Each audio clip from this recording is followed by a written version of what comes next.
This is Ted Kelly with another Ted's Hospitality Minute. Hey, today we've got a great guest on, Andy Ingraham. He's going to come on and tell us a little bit about his organization. Andy, how are you? I'm doing well, Ted. Great to see you, man. Glad you attended our summit this past 2 weeks, I guess now.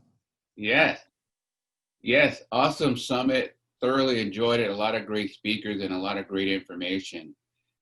Thanks for giving us a few minutes of your time. Why don't you start by telling us a little bit about Nabhood and its mission and goals? Sure. Real straightforward. Nabhood was designed to increase the numbers of African Americans owning, operating, and investing in hotels.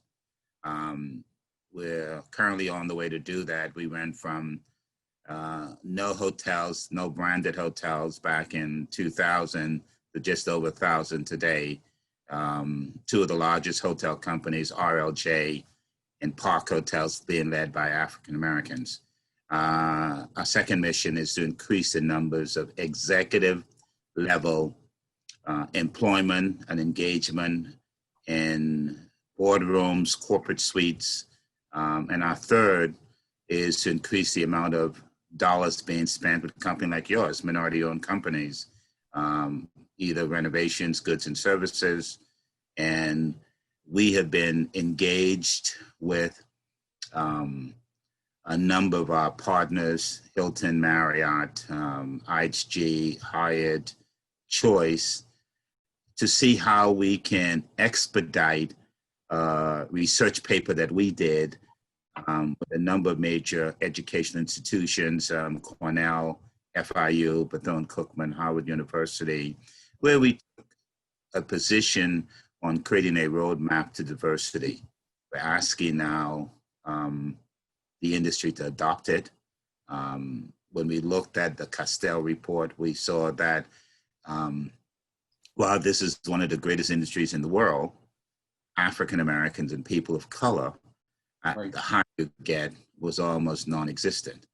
And so our goal, as part of our mission, is to change that and to work with the industry to provide more opportunities to people of color.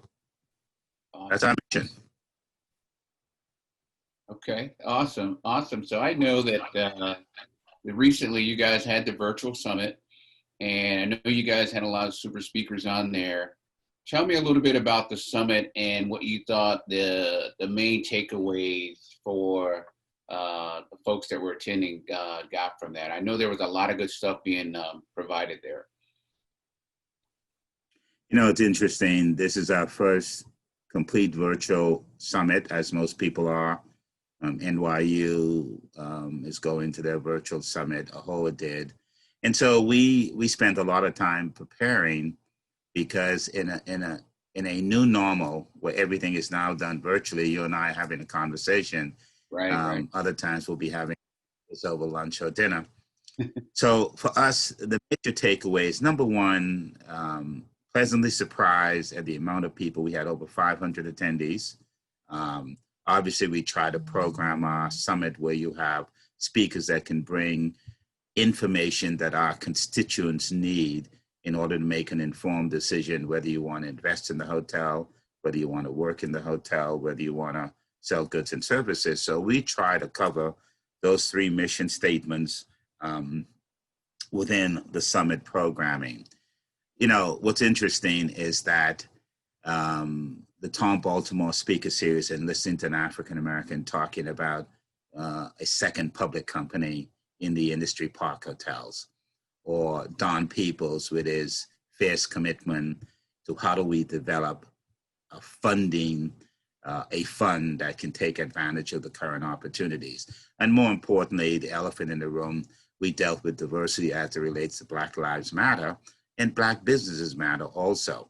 Right. So I think for us, and our feedback that we've gotten from the highest level of this industry, is that we decided to approach this as an inclusive, collegial industry where all of us can do well.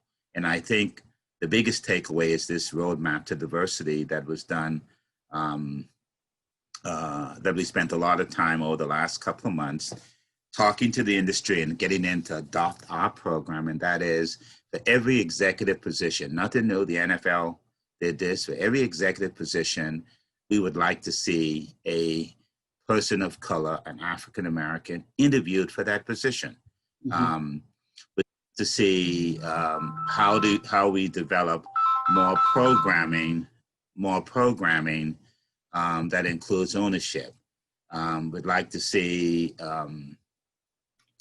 a commitment to diversity. And Right. I think you had the president of one of the largest hotel companies who we've had a great relationship with, that's Chris Nassett at Hilton, committed that he is going to do all he can to make sure we are an inclusive industry. And he's already started. I mean, a few weeks ago, he appointed an African-American to his board. We currently work with Hilton, Marriott, and a number of organizations about carrying out this mandate for diversity. Yeah. So as you can see, our takeaway is simply to make the industry very conscious, but more importantly, to give them a roadmap to diversity. And that's what our report is called.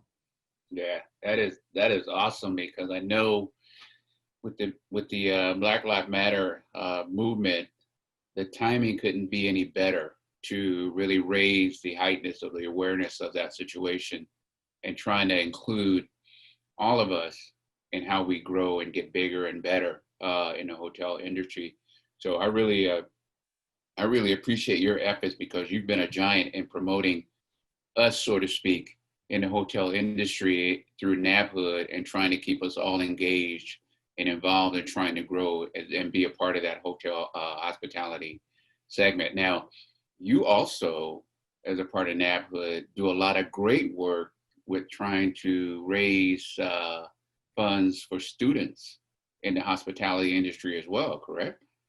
Oh, absolutely. That's probably one of our most important mission is how do we create the next generation of diverse leaders? So every year we sponsor a number of young people from HBCUs and other hospitality schools around the country and in the region, in the Caribbean, Dominican Republic, South America, where we bring them to the Nabhood Summit, where they get to see what I think is one of the most important factor is imagery.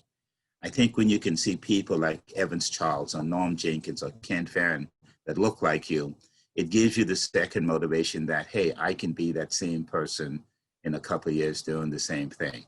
This year, just like previous years, we had a number of young people, and I'm delighted by some of the comments that we've gotten from some of these young people about this opportunity to be exposed in this way, i.e. virtual, but they got a chance to see and hear from leaders that they did not know that even existed. Yeah. You talk about general managers. We want our young people to have an opportunity to be competitive, to be well-trained. And I've got to tell you about a program, and without giving a lot of information, but we are developing a program where one of our owners have decided he's going to give back. And that is, we're talking to some of these HBCU schools, and the commitment is to hire these young people. And after they've been with this firm for 3 to 5 years, this company has agreed that they're going to provide financing to get them their own company, their own restaurant, whatever it is in the restaurant, culinary, hospitality field. They're going to hold the note to get them as an entrepreneur. Now think about it. Somebody gave us an opportunity, and so we're going to reach back and give these young people an opportunity to be entrepreneurs if they so desire. And so that's one of the commitments that we've made to a president of a university, an HBCU school, and we're going to continue to do that and find novel ways to lift all of us up, and particularly lift young people up. That is critical to this next diverse group of leaders. I don't ever want somebody to tell me that they can't find a qualified Black manager, a qualified Black board member, a qualified construction company. And you talk about construction, we have an ongoing discussion with a number of REITs for them to provide more business to African-American firms. We started a discussion with the Black Chambers of Commerce to help them understand what tourism is, working with their CVBs, and ensuring that some of the tourism monies is conveyed down to their membership through our Black tourism network sector. Wow, that is awesome. Well, just like and to your point, just like in our story, you know, we got our start with RLJ doing some incidental type project work through Carl Mayfield. Tom Baltimore was there then, and it was just an opportunity that they gave us to prove ourselves. So without that, who knows how we would have gotten that opportunity unless someone looked at us and said, hey, let's give these guys a shot. So we're definitely appreciative of that philosophy, and we want to be a part of that giving back as well. So please keep us in mind. But how can someone that, say, didn't get to the summit, if they A, want to watch a recap of it, or B, would like to contribute to your student program, how do they do that? Well, the best thing is become a member. What we've done, if they want to watch a recap, it takes membership. And that's what we've got to do. Membership has its privileges. Some of the programs we put on Facebook or YouTube, obviously the Kristen Seta speaking engagement with Raul Thomas, who is raising a $500 million fund to acquire hotels. And I always tell people this idea germinated last year when Raul, owner of the Gabriel Hotel downtown Miami and CGI Merchant Association, agreed to become a member of Nabhood and sponsor our opening reception. And we asked for Chris Nasetta to stay at that hotel. And Chris and his team graciously agreed and held some private receptions and had a chance to spend some time and understand and meet Raul. And today you now have a major effort on behalf of CGI Merchant to raise a $500 million fund, and more importantly, work with Hilton to brand those hotels under the Hilton brands. A very conscious effort, but more importantly, Mr. Thomas has agreed to provide 3.5% of the profits will go into philanthropy to help young people, disenfranchised communities, scholarships. Wow. Discussion we're going to have later on today. But we need more people, more people like yourself, who clearly understands the value of an organization like this. At the inception, and we were formed back in 2001, and it's a real simple process. When people ask me why, and my response was always the issue that we saw the opportunity in the hotel space. We saw, coming from the tourism industry, we saw little or no African Americans at the level that we have today, and there's still not enough. And more importantly, we saw no real ownership in what we call the pillars of this industry, i.e. the hotels that dots around the country now. There are about 59,000 hotels in this country. AHOA owns roughly about 43, the Asian American hotel owners own roughly about 43 to 44% of that. African Americans with a large population owns less than 1%. So our goal is to work with people like Carl Mayfield, who's been absolutely great in championing opportunity, and Tom Baltimore and Leslie and the rest of the team. And our chairman, Ken Farron, and I have been working with our elected officials just to stay afloat. You talk about Black Lives Matter and diversity, and it's happening at a challenging time, but I like what one of the CEOs said to me. He said, Andy, I've got to rebuild my company. And we said, great, rebuild it with diversity in mind, rebuild it with inclusiveness in mind. Yep. Obviously, it's going to take some time for us to recover from COVID, but at the end of the day, we are going to recover. We are going to come back. It is anybody's speculation when that's going to happen. But the fact is that people will have a need to travel, to conduct business, for leisure.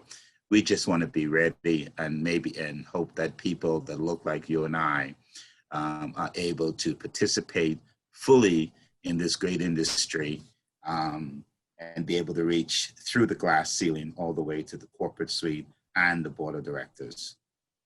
That is awesome. Well, Andy, I appreciate the time. If someone wants to join Nabhood, how do they get to you? They can go to our website at www.nabhood.com, or just go to the browser and put Black Hotel Owners and we can come up. You know, the National Association of Black Hotel Owners, Operators, and Developers is a collection of individuals from all race, all color, all religious backgrounds, all national origins. And all we do is come together to create that community of ownership. Our partnerships with investors will include people from China, African Americans, Ireland.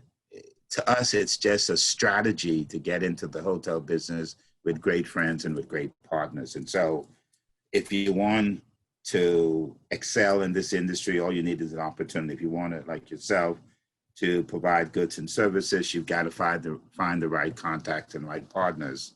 And we're delighted that people like Tom Baltimore, Carl Mayfield, Warren Fields, Warren Thompson. I mean, think about Warren Thompson, who's building his first hotel, but has been an investor, owning the largest minority food service company in this country, and currently putting his restaurant and hotels, the first being Norm Jenkins Hotel in Washington, D.C., and a new hotel that's going to be in Charlottesville, Virginia, called the Ridley, which is a new concept celebrating the history of an African American in that area. So again, it's about opportunity, and we're happy to have discussions like this to talk about Nabhood because it allows us to increase the awareness of the brand. But National Association of Black Hotel Owners, Operators, and Developers, www.nabhood.com, or just put Black Hotel Owners or Black Hotels, and we should pop up somewhere. All right. Well, Andy, I could probably talk to you for the rest of the day, but I know you got a hard stop. We've got a hard stop, but we thank you so much again for coming on. Thanks for sharing a few minutes about Nabhood Division and what they're doing over there. And this has been another Ted's Hospitality Minute. Thanks so much for joining us, and we'll see you next time. Thanks, Ted. Enjoy. Bye.